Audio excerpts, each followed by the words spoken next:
From the UNESCO headquarters in Paris, France, this is Democracy Now! We have now been told that democracy doesn't happen in the street. Mr. President, you'll need to take a look at French history to learn that it was the street that brought down the king. It was the street that brought down the Nazis. French protesters take to the streets to oppose the government's move to rewrite France's labor law. It comes as France is about to make a permanent state of emergency enacted 2 years ago. We'll get the latest. Then to Africa.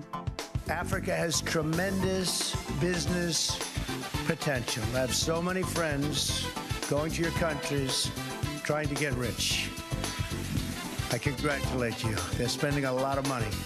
As President Trump brags about his friends going to Africa to get rich, he praises the fictional country of Nambia.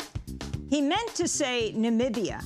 We'll speak with a leading journalist from Namibia who was jailed and had her office firebombed. Plus, we'll speak to Tarja Halonen, the first female president of Finland.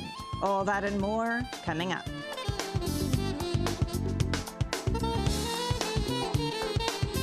Welcome to Democracy Now!, democracynow.org, the War and Peace Report. I'm Amy Goodman. We're broadcasting from Paris, France.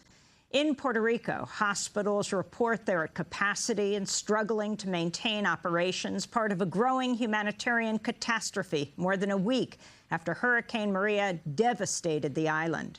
The Pentagon says the majority of Puerto Rico's 69 hospitals do not have enough fuel to power electric generators, as the island's entire electrical grid has collapsed.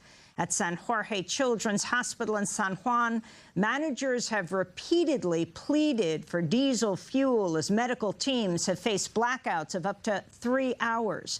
At the White House, a reporter asked President Trump Wednesday why he's denied requests to waive shipping restrictions under the Jones Act, which would allow more food, water, fuel, and medicine to reach the island. On Puerto Rico, Mr. President, why not lift the Jones Act like you did in Texas and Florida? Well, we're thinking about that, but we have a lot of shippers and a lot of people people that work in the shipping industry that don't want the Jones Act lifted, and we have a lot of ships out there right now. The president's comment came as members of Congress said the Trump administration is blocking their attempts to visit Puerto Rico and the U.S. Virgin Islands. The Washington Post reports since Monday evening, the White House and Pentagon have denied lawmakers permission to use military aircraft to make the trips. Among those affected are at least 10 members of the House and Senate who are planning a trip for Friday. On Capitol Hill, climate activists from Texas and Florida, 2 states hard hit by this year's record hurricane season, occupied the offices of the Senate Majority Leader Mitch McConnell Wednesday, denouncing McConnell's track record of denying climate change. This is activist Nancy Mateer of the group New Florida Majority. I have 150,000 petitions that uplift our message that climate change is real and 100% renewable energy is a must. I, a Florida resident, stand in solidarity with my Texas sisters and brothers and the sisters from the Caribbean. We are not victims. We are resilient, and we deserve better. President Trump unveiled a tax plan on Wednesday that would overwhelmingly favor corporations and the wealthiest Americans, while adding trillions of dollars to the national debt. The plan would end the estate tax on inherited wealth for the richest 0.2% of Americans and slash the top corporate tax rate from 35% to 20%. It would also abolish the alternative minimum tax, a move that would also benefit the wealthiest Americans, including President Trump himself. A leaked 2005 tax return shows Trump paid nearly $37 million in federal income taxes that year, most of it due to the alternative minimum tax. Speaking in Indianapolis on Wednesday, President Trump falsely stated his tax plan would favor low- and middle-class households. Our framework includes our explicit commitment that tax reform will protect low-income and middle-income households, not the wealthy, and well-connected. They can call me all they want. It's not going to help. I'm doing the right thing, and it's not good for me, believe me.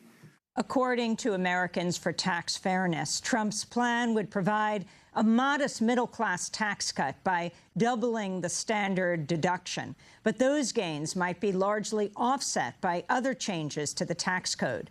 The group says the plan would starve the federal budget of about $5 trillion in tax revenue over the next 10 years. The Trump administration Wednesday detailed plans to cap the number of refugees allowed annually into the U.S. at just 45,000, the lowest level in over 30 years. The total is less than half the 110,000 cap issued by President Obama in 2016. The decision comes as the Trump administration says it will not extend an October 5th deadline for undocumented immigrants to apply for renewals of their DACA status under the Deferred Action for Childhood Arrivals immigration program, which shields 800,000 young immigrants from deportation. On Tuesday, U.S. District Judge Nicholas Garfouas blasted Trump's decision to end the program next March, telling Justice Department lawyers, quote, "This is a democracy. These people have thrived in America. You can't just come into court and espouse a position that is so heartless, it's unacceptable. Quite frankly, to me, as a human being and as an American," the judge said. In the Mediterranean, a Libyan Coast Guard vessel fired warning shots Wednesday at a humanitarian aid ship that was assisting migrants trying to cross from Libya to Italy, boarding the ship and demanding the refugees on board be handed over. Members of the aid group Mission Lifeline say they refused to comply with the request, which came in international waters. Italy has largely financed, equipped, and trained Libya's Coast Guard in an effort to turn migrants back to Libya, where they face appalling conditions in migrant camps, as well as the threat of torture, sexual abuse, and forced labor. In northern Iraq, residents have voted overwhelmingly to form an independent Kurdish state. Results of the non-binding referendum released Wednesday showed the measure passed by nearly 93%, with 3.3 million people voting. The independence bid is fiercely opposed by Turkey and Iran, which have spent decades suppressing Kurdish nationalism, and by Iraq's central government in Baghdad. The Speaker of Iraq's parliament asked Prime Minister Haider al-Abadi to send troops to Iraq's Kurdish region. The Commander-in-Chief of the Armed Forces should abide by adopting all legal and constitutional measures to maintain and protect Iraq's unity and its people by issuing his orders to the security troops to redeploy in all disputed areas, including Kirkuk, as it was before June 10, 2014. Iraq's government has also threatened to seize oil fields in Kurdish areas and is planning to end international flights to and from the region. Spain's government has ordered police to seize control of polling places and ballot boxes ahead of Sunday's planned independence referendum in the country's Catalonia region.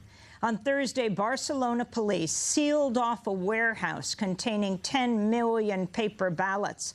Independence activists say they've had election material seized, and the Spanish government has shut down pro-independence websites in a move that's drawn comparisons to the former Egyptian dictator Hosni Mubarak. Spain's top prosecutor has said he won't rule out the possible arrest of Catalonia's regional president. In Afghanistan, the U.S. military says a missile malfunction killed at least one civilian and left an unspecified number of others wounded, as the U.S. called in airstrikes following a Taliban rocket attack targeting the plane of U.S. Secretary of Defense James Mattis.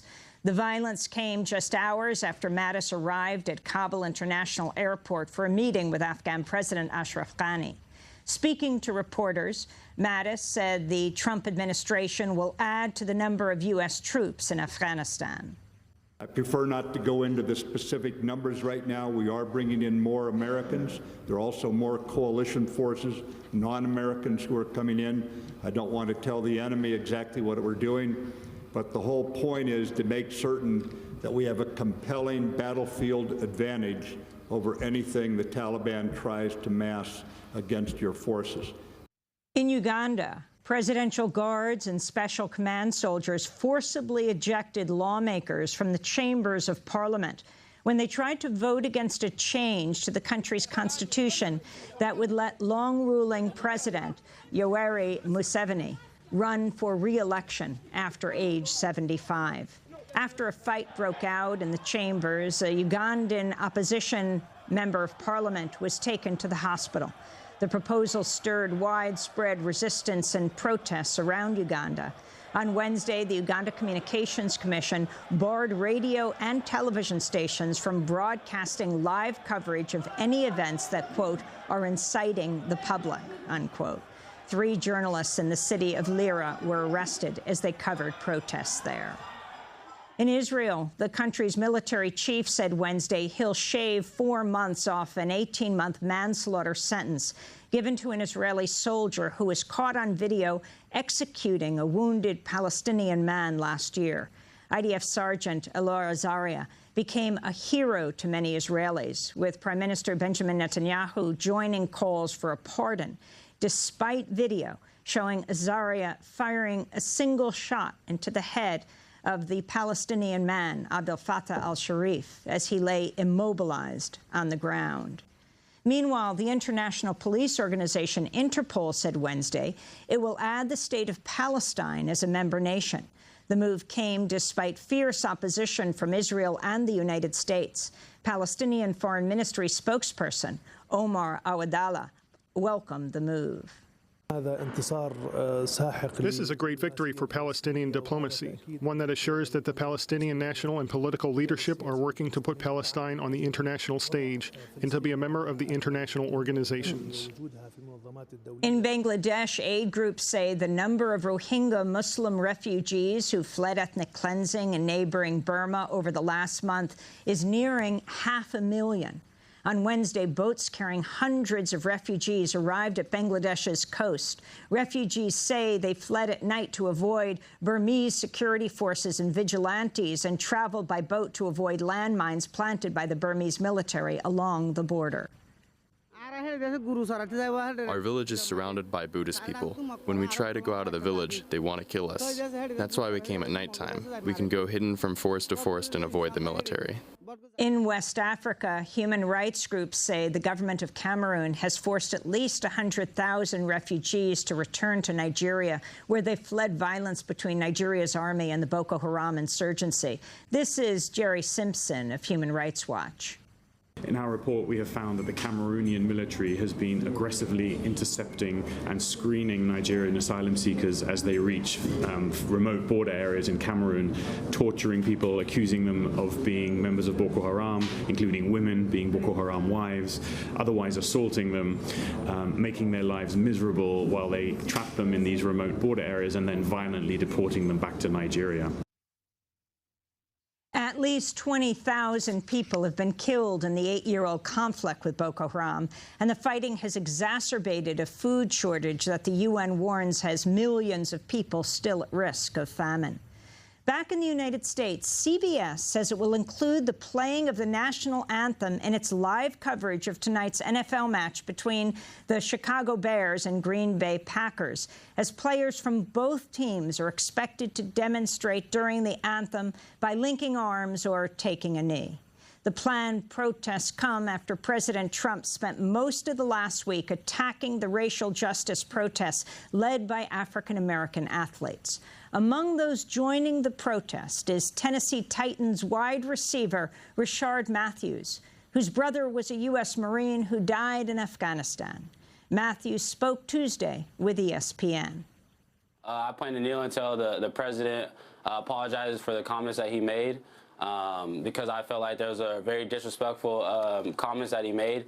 You know, the league is made up of, I think, either 70% or over 75 or over 70% African Americans. So the people that would be kneeling for this cause would be African Americans. So and you know, to keep it honest, you know, he was calling a lot of us, and I feel that he was calling myself a SOB, and that's, you know, not okay, very disrespectful. And Hugh Hefner, creator of Playboy magazine, died Wednesday in his mansion at the age of 91. Hefner considered himself an advocate for free speech and sexual freedoms, but critics say he degraded women as objects. In a 1963 article, Gloria Steinem went undercover at a Playboy nightclub where waitresses dressed in skimpy bunny outfits and exposed harsh hours, painful uniforms, and crass customers. Another feminist critic challenged Hefner to come out here with a cottontail attached to your rear end. And those are some of the headlines. This is Democracy Now!, DemocracyNow.org, The War and Peace Report. I'm Amy Goodman. We're broadcasting from UNESCO headquarters in Paris, France. We begin today's show looking at the political turmoil here in France. It's been less than 5 months since the centrist political figure Emmanuel Macron defeated Marine Le Pen to become France's youngest president ever. While Macron won in a landslide, opinion polls show most French voters now oppose how he's governed. On Saturday, the leftist opposition leader, Jean-Luc Mélenchon, led up to 150,000 people in a protest against Macron and his attempt to rewrite France's labor law. We have now been told that democracy doesn't happen in the street. Mr. President, you'll need to take a look at French history to learn that it was the street that brought down the king. It was the street that brought down the Nazis. Meanwhile, human rights groups are criticizing Macron for pushing a new anti-terror law that would make permanent key parts of France's state of emergency, which went into effect 2 years ago. Critics of the legislation include the UN's Human Rights Office, which has warned the bill could affect people's, quote, right to liberty and security, the right to access to court, freedom of movement, freedom of peaceful assembly and association, freedom of expression, and freedom of religion or belief. Well, to talk more about these issues, we're joined by Yasser Louati, a French human rights and civil rights activist. Welcome back to Democracy Now!, Yasser. Welcome back to Paris. It's good to see you here in Paris. Talk about what's happening in France. Well, you actually summarized everything. The situation in France is highly volatile, both socially, economically, and politically. There aren't many alternatives to what is currently happening. Of course, you spoke about Jean-Luc Mélenchon, but he only appeals to his own political party and not beyond that. But the most worrying part is that we are definitely now living under a police state where the extreme measures of the state of emergency have been passed into the common law. You spoke, of course, about warrantless house raids. We spoke about that 2 years ago, if you remember, and the series continues. Measures, for example, preventing people from actually defending themselves in the court of law, because all the extreme measures or the orders to warrantless search people's houses are being issued by administrative courts, and that happens after things are being decided. One other measure was passed yesterday, and that's actually giving the right to police officers to demand that you hand over your passwords to your electronic devices. And that, for journalists like yourselves or lawyers, researchers, etc., that shows France no longer cares about human rights. And we saw it, for example, blatantly in early 2016 when the French government withdrew from the European Convention on Human Rights. There are reasons to worry, and the dismantling of the rule of law in the name of fighting terrorism has not worked to actually prevent these attacks, as we saw it multiple times for the past 2 years. We last talked to you when we were here at the Paris Climate UN Summit, and that was right after the terror attacks here. Remind people what happened then. It was actually state-sponsored retaliation against Muslims in the aftermath of the November attacks. Hundreds of Muslim homes had been raided, some restaurants as well. Mosques had been ransacked by the police. And of course, Muslims were shouting to say, protect us, and nobody was listening. And I was myself, actually, and many other activists, blacklisted from French media. And we had to find a voice in international media, thank God, with Democracy Now!, for example. And the series continued because the government did not back down from these measures. As a matter of fact, even our domestic intelligence is saying repression does not work against terrorism. So today we have a polarization of French society and security measures being passed against, on the back of these Muslim minorities. The enemy within quote-unquote, the prime minister. And the end result is that we have seen Muslims first lose their basic human rights, and those measures have been extended to people opposing the labor reform, for example, environmentalists or even anarchists in France and abroad. Now, the European Union has just come out with a report on Islamophobia here in France. Can you talk about what they found? The findings actually contradict the dominant discourse. They show that Muslims do have a sense of belonging, and they feel they are at home in any other Western country or in any other, European country. But the most worrying part is that they do not trust the police because they mishandle their cases of discrimination. When you have 39% of Muslims who say that they have been discriminated against in the past 5 years, so the European Union is just highlighting what everybody has been, calling for the past, 10, 15 years. The European Union, to be clear, was looking at all of Europe. Exactly, all of Europe, and which is. I don't believe the French government will take Islamophobia seriously, and I think tackling racism will have to go through international institutions. Well, what about President Macron? How does he fit into the picture? How has he changed things in France or not changed things? Emmanuel Macron is only a younger and prettier face for an ugly, vicious system. He has only called for dismantling the welfare state one brick at a time, just as François Hollande had done before him. He's trying to apply trickle-down economics, and in the U.S. that did not work. He called, for example, for more freedom of entrepreneurship, but that freedom of entrepreneurship is actually granted to the big corporations. We don't have an economy that actually works on the side of small and medium businesses. Of course, he held several racist remarks against migrants drowning in the sea, against blacks, against Arabs, and the list goes on. And he has shown such arrogance while accessing power that he is dismissing any criticism of his policies.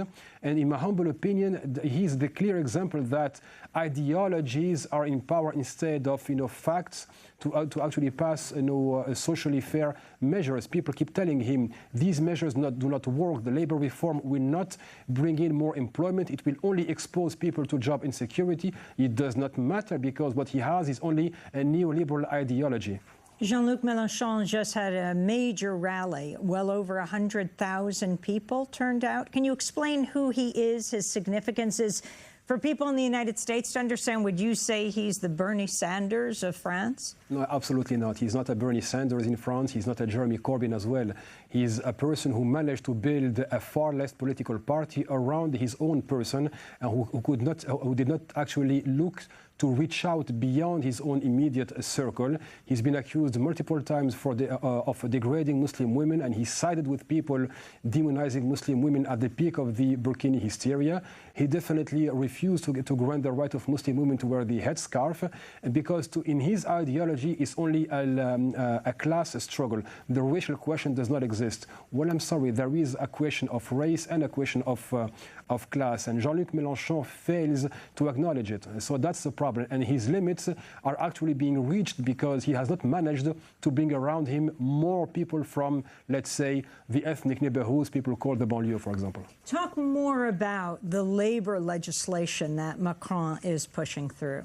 It's actually a complete reversal of our labor code, which actually granted protections to employees, which actually gave the possibility for employees to sue their employers in case they are unfairly dismissed. Now what he's calling for is actually, for example, to cap compensation when you are unfairly terminated, but not to cap the golden parachutes when executives leave a company. It's actually trying to bypass unions by making people negotiate directly with their employers.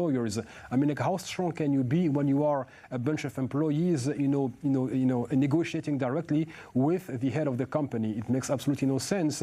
Of course, it's also a review on the protection on for job security. There is absolutely no protection whatsoever for the people who will actually earn less money. So the end line is that what is good for the banks and the good corporations is good for everybody else. And again, it failed in America, and it will fail again in France. When we were here for the UN Climate Summit, We went 2 hours north to what people, refugees, even in the camp, call the jungle.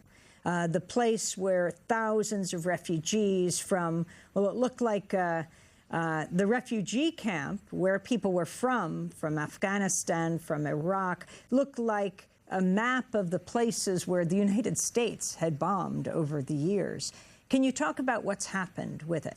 Well, since then, they dismantled the so-called jungle, but they have actually dispersed people throughout the country and have given fully-fledged powers to the police to harass them day in, day out. For example, thanks to the state of emergency, they can no longer assemble or like unite and be like, more than 5 people, because we know those people, when they try to get some sleep, they actually get together and sleep on the sidewalk. But the sidewalk is no longer, accessible because, for example, in Paris, the city hall has put huge rocks to keep them from sleeping on the curb. The other point is that there has been not only a criminalization of refugees, but also a criminalization of those supporting them and giving them help.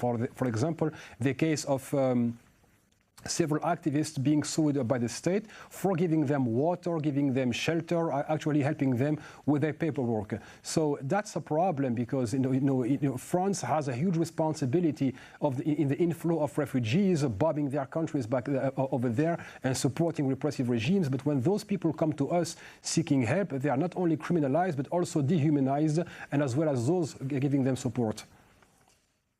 Can you talk about the effect that President Trump has had on France? Both the people, the president, of course, he came here on Bastille Day. He hailed the Bastille Day military celebrations. He just referenced them when he met with Macron again in New York at the UN General Assembly. And he said he wants to bring out the U.S. military for a similar military parade on July 4th in the United States. But what effect has Trump had? I mean, French public opinion has been laughing over Trump for since he became prominent. But I think there is a sense of hypocrisy in French public opinion and, of course, politicians, because they of course, whatever Trump says is appalling in terms of, racist discourse, misogynistic, and we know everybody knows what he said and what he stands for. The problem is that, people feel a sense of outrage when Trump expresses white supremacist views, but when Emmanuel Macron expresses the same views in a more sophisticated, more subtle way, they look away and don't condemn. But Donald Trump actually raises questions because Emmanuel Macron has tried to show some kind of friendship with him and actually has given him some kind of international stature. I think it was a mistake to invite him here. It gave him the credit he did not deserve, and actually he should be boycotted by so-called people standing for so-called Western liberal values. But unfortunately, people are still looking up to Donald Trump when they should be actually boycotting him and turning away from him. As we wrap up, what do you think is most important for people to understand about the situation in France right now? I think the situation in France is catastrophic, and there is an incompressible share of individual responsibility, and the solution, as always, will not come from those deciding, but from those being victims of those decisions.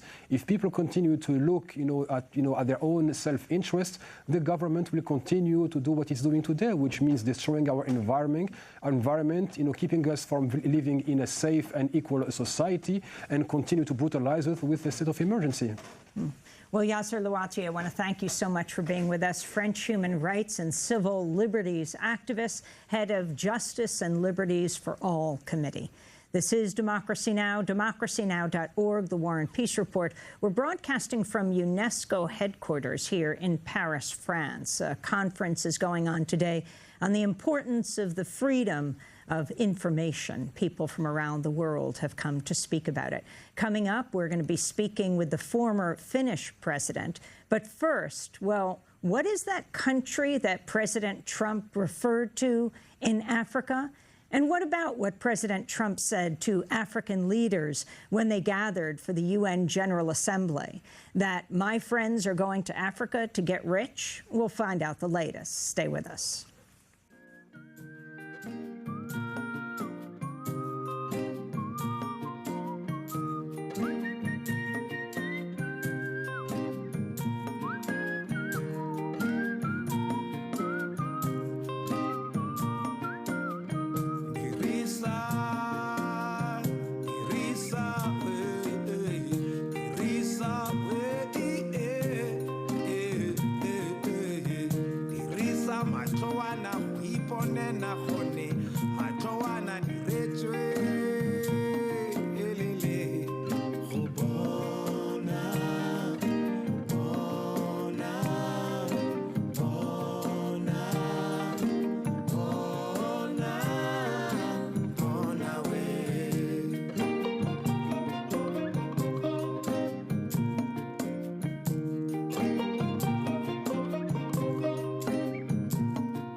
superstar. We are all here today and then gone tomorrow.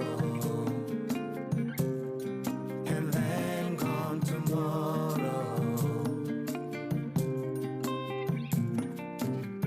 No matter who you are, beggar or superstar, we are all here today and then gone tomorrow.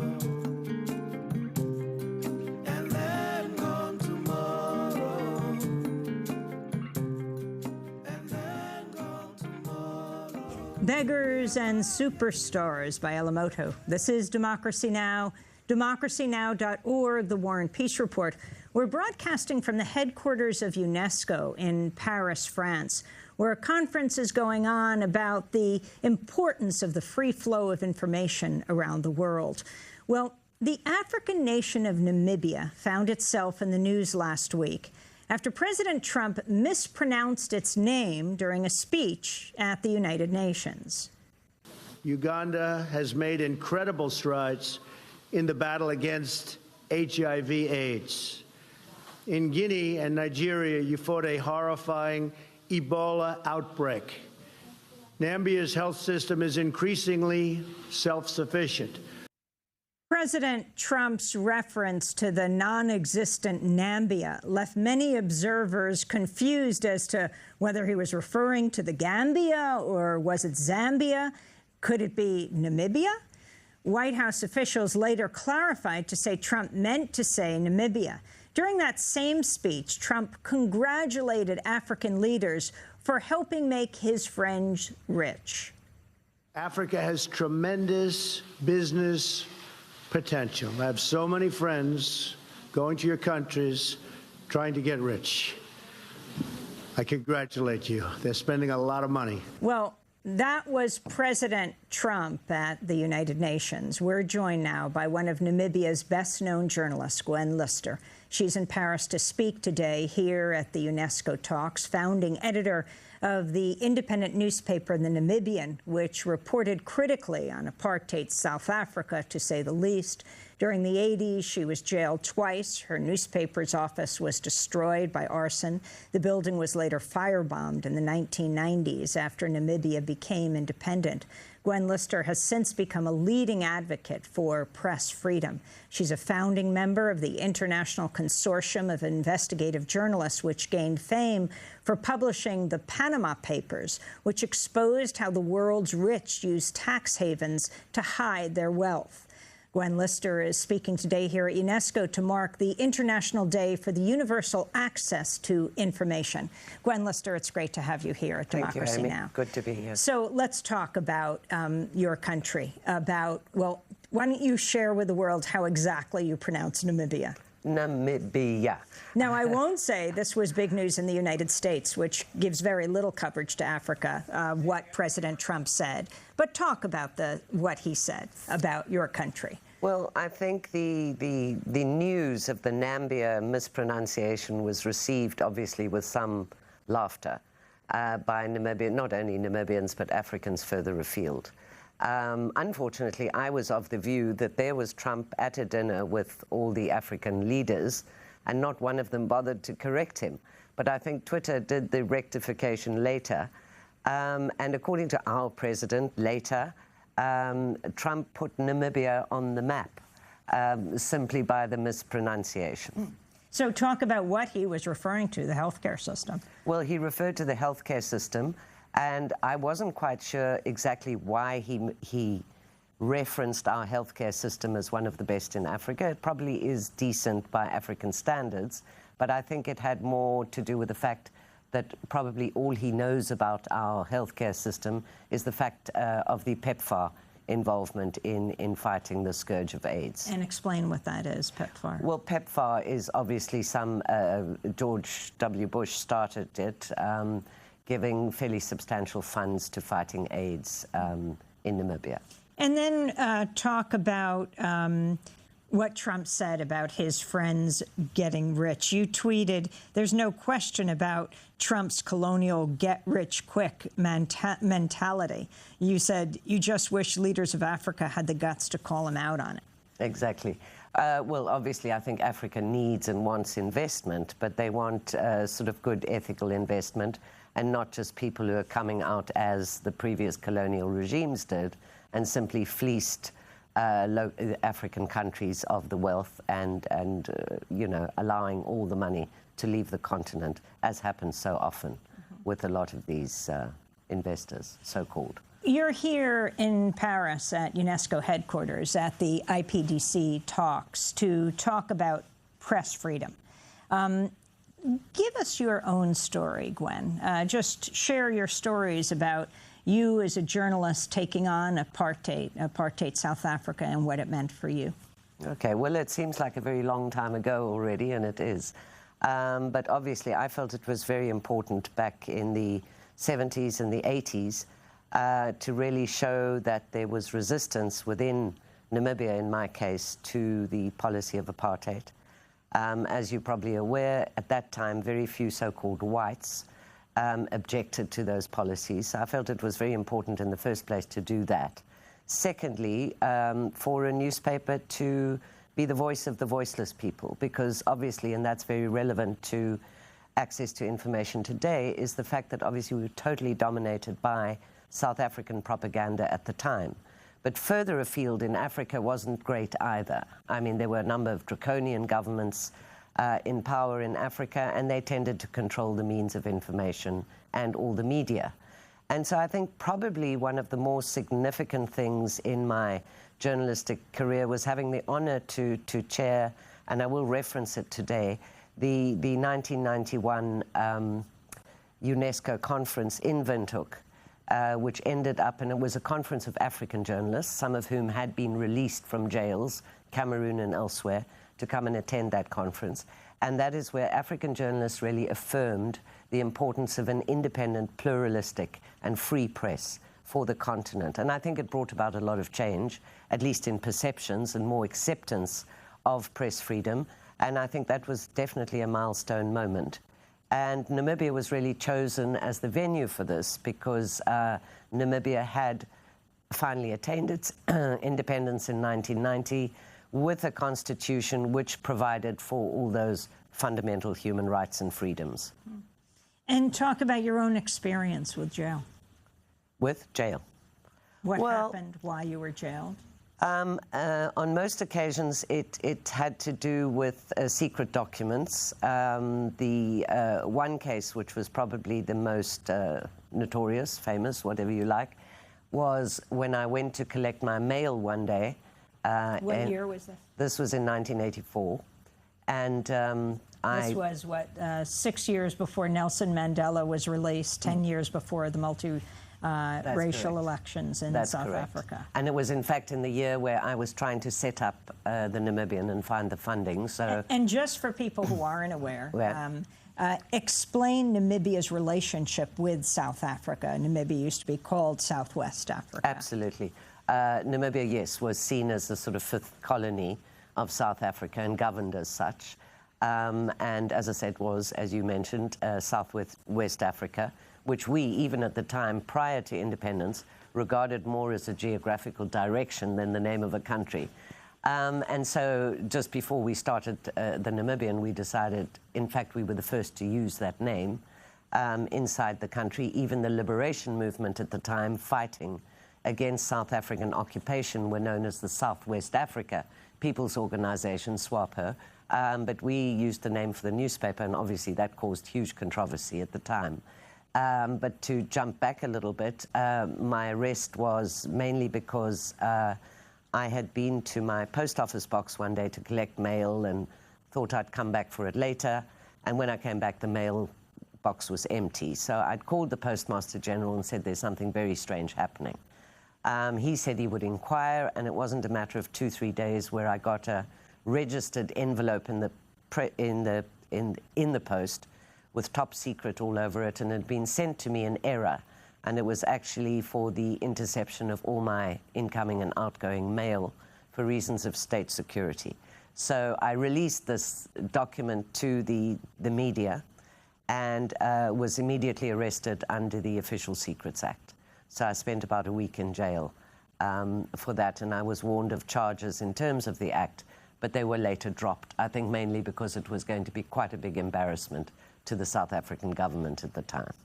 And the second time, Gwen, that you were arrested? The second time was also about a secret document, which during the transition phase, South Africa had put in place in Namibia kind of an alternative government, if you like, of local Namibians to try and keep the possibility of a SWAPO government at bay, and also, of course, to keep Resolution 435, which was the UN resolution providing for elections for Africa's last colony, to stop that from happening. So they installed a government of their choice, and that government had advised of sweeping new powers for the police, and I'd got hold of this document, published it, and was subsequently arrested under detention without trial legislation.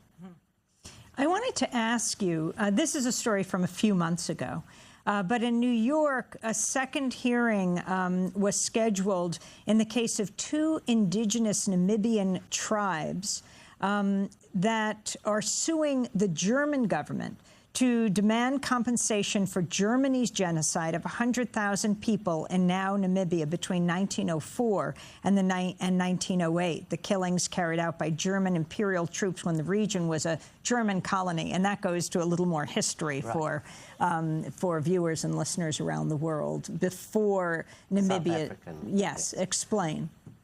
Well, basically, it's been something that has only really come up in the last couple of years.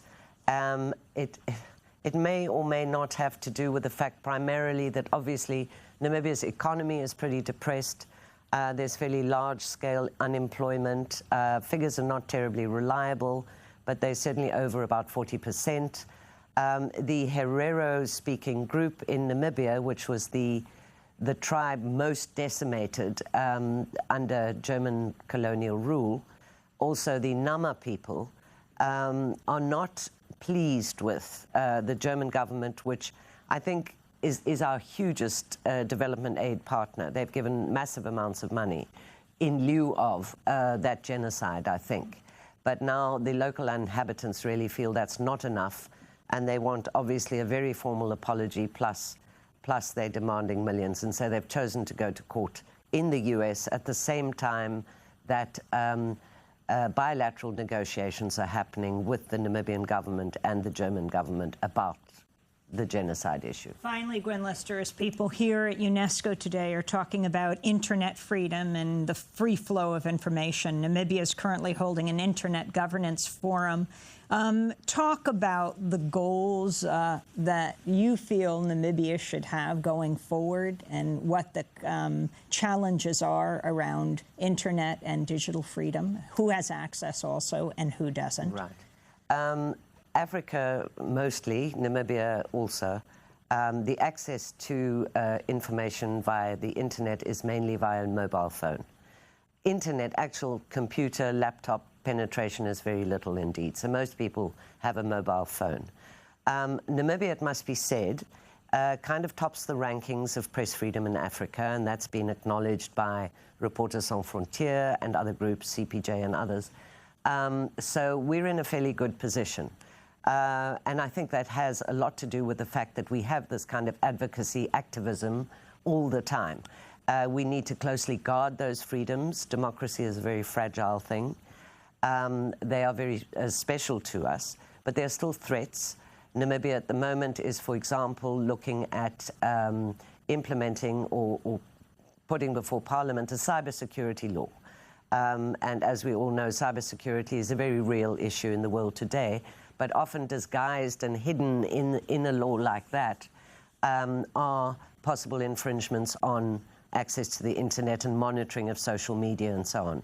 So through the Namibia Media Trust, which I now head, which owns the Namibian, we monitor these kind of laws on an ongoing basis. Access to information is another law that has been promised by the Namibian government, and we actually work together with a group of research institutions, media, developmental organizations to draft an ideal, progressive ATI law, but unfortunately the government are kind of sitting on that. So again, there's a lot of good intent, but also behind that are and definitely some political machinations to take away those freedoms. So I think it's something that even though people can say we're free, we're not going to be free forever unless we really guard those freedoms jealously. I want to thank you very much, Gwen Lister, for joining us. Gwen Lister, the founder and editor of the Namibian newspaper from 1985 to 2011, the first woman newspaper editor in Southern Africa. And before we go, quick question about climate change. You know that our president, the one who mispronounced your country's name, is a proud climate change denier. The effects of climate change in Namibia? Well, of course, we have the extremes of terrible drought. We've just come out of, we had some rain last year, but we've come out of a 3-year period of really debilitating drought. Even before I came here today, I mean, the temperatures in Namibia right now, and I mean, it's September, which is really spring, are sort of 40 degrees. And I mean, I've lived there for decades, and I've never, absolutely, yes. And I've never felt it actually that hot. And then, of course, on the other extreme, when we finally do get rain, often it's a question of having floods. So definitely in Namibia, the climate change issue is very real indeed. Gwen Lister, thanks so much for joining us. She's the first woman newspaper editor in Southern Africa. When we come back, the first woman president of Finland. This is Democracy Now! We'll be back with her in a moment.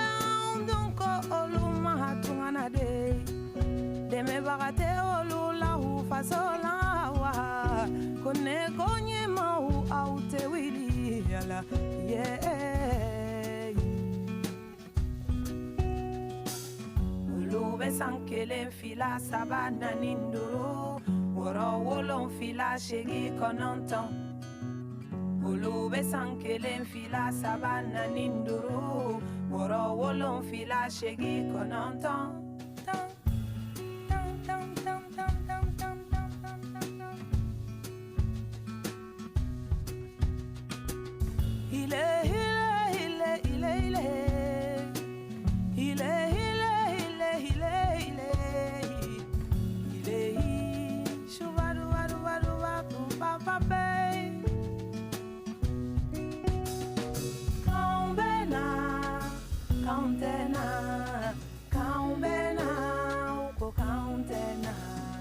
Clandestine by Fatoumata Diawara, a Malian singer who now lives here in France. This is Democracy Now!, DemocracyNow.org, the War and Peace Report. We're broadcasting from UNESCO headquarters in Paris, France, and we're ending today's show with the former president of Finland, Tarja Halonen. She was elected in 2000, becoming Finland's first president, served until 2012, 2 6-year terms, the most that a president can serve there. Her election came 100 years after Finland became the first European country to be given the right to vote to women. In 2009, Forbes named President Halonen among the 100 most powerful women in the world. Since leaving office, she's become a prominent advocate for gender equality as well as transparency. Earlier today, she spoke here at UNESCO at the IPDC talks to mark International Day for Universal Access to Information. President Tarja Halonen, welcome to Democracy Now! In the United States, until Election Day, many thought in that last few months in the general election that the United States would have elected their first woman, Hillary Clinton. That didn't happen. President Trump was elected, a man who a number of women said had sexually assaulted them. He said that he would sue them after the election. That hasn't happened. But your thoughts on President Trump and also the importance of women being in positions of power? So I have not. I have never met President Trump personally. So my thinking about him is from the media, from his own twittering and all that. But I always say that when my friends in USA say that Trump won, I said, yeah, won, because you have so funny system, because Hillary Clinton got the most of the votes. In our country, she would win. But that's another point, and I know it's very, very difficult. But I think that Hillary Clinton got almost 3 million more votes, but he won the Electoral College. Yeah. So, but I think so that when now the women have been empowered in many countries, and so let's say so that women have been taken seriously now. So also the contradictions have come much stronger. The hate speeches against the female politicians, journalists, NGO activists, human rights defenders, and so on. It's a new tone. But if I want to see something positive in that, it is that now they take us seriously.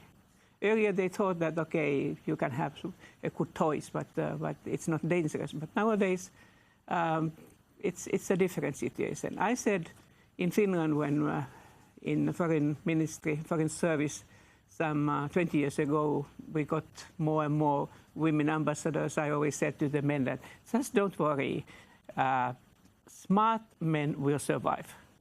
And so that's it. But I think also that, of course, the competition between the genders have become harder because it's more equal possibilities for boys and girls, men and women, and we have to continue in that way. I want to talk about health care. In the United States, President Trump tried to repeal Obamacare. It looks like the last effort was made this past week, though it's being repealed in a sense in other ways by starving it. But Bernie Sanders has introduced Medicare for all, the idea of health care for all. Finland has a lower infant mortality rate, better maternity care than the United States, highly cost-effective health care. Can you talk about how Finland implements health care, ensuring the health of its citizens? I cannot do it in very briefly, but I was at Harvard University in Boston in the time when Obamacare was passed, in the time of the previous president. And so I was very astonished that it was so difficult, thinking that it was, of course, a reform, important reform, but compared to the Nordic system, and even with among Nordic countries, our system, which came as the latest. So it's very modest. I think that one of the issues is that if you can have a coverage of the public health service for all people, so of course you can benefit also the fact that you do it for all and you don't need to select. And of course also the financing system is important. I think that one of the problems in USA is the financing system of the healthcare, that you have so many actors and insurance companies and the others that put this together is very difficult. But after all, everybody says that not only healthcare, but also other public services which help people being more well-being, in the long run, they will save money, of course. And I think that everybody is welcome to come and see the Nordic systems. There are the differences between the countries, but we are well known for that we make it with less expenses. You're also known for your education system, Finland's school system ranking among, well, the world's best. No standardized tests. Students spend less time in school physically than students in other Western countries. Explain the Finnish approach to education. I think that this is easier to explain because we have a full confidence with teachers. So it's not only the question that, of course, we have the national legislation concerning the targets, the goals of the education system and all the principles, but then the local authorities have the possibility to formulate fitting to the local circumstances. But then the schools themselves, they are also pretty independent. So they have the school boards where the people, parents, but also local politicians and experts and so on, and the representatives of the pupils. And so I think that this independency with the very high quality teachers, that's the secret.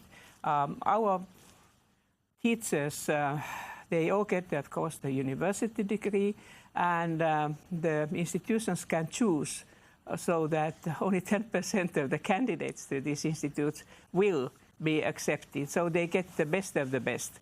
And the last point is that this is not very highly paid. It's about the medium compared to the other salaries. So I think that the respect concerning education, lifelong learning, and the teachers is the basis. Can you talk about the rise of the right in the last minute we have together in Europe right now? I mean, you have the far-right party in Germany, Alternative for Germany, AfD, entering the parliament. And we have had this too. We have the so-called True Finns party, which was similar.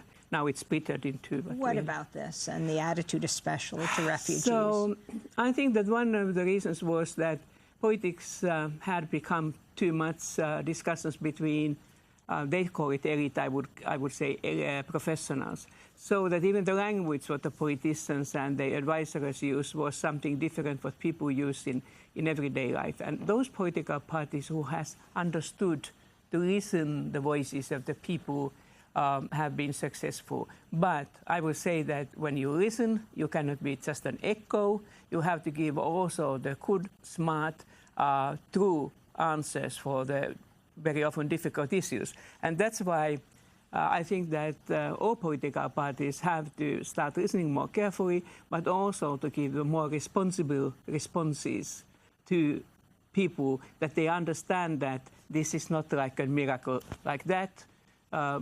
And I think that this is also true. So the highest wave of the populist parties is now coming down, but it doesn't automatically become better if we don't work very hard in order to translate these modern society problems. I want to thank you so much for being with us. Tarja Halonen, former president of Finland, first woman president of Finland. Once is not enough.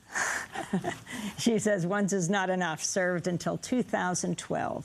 Forbes named her among the 100 most powerful women in the world. I'll be speaking Friday night in Winnipeg. Saturday I'll be in Halifax, Sunday in Guelph, and then Sunday evening in Toronto. Juan Gonzalez will be in Kansas City on Friday night.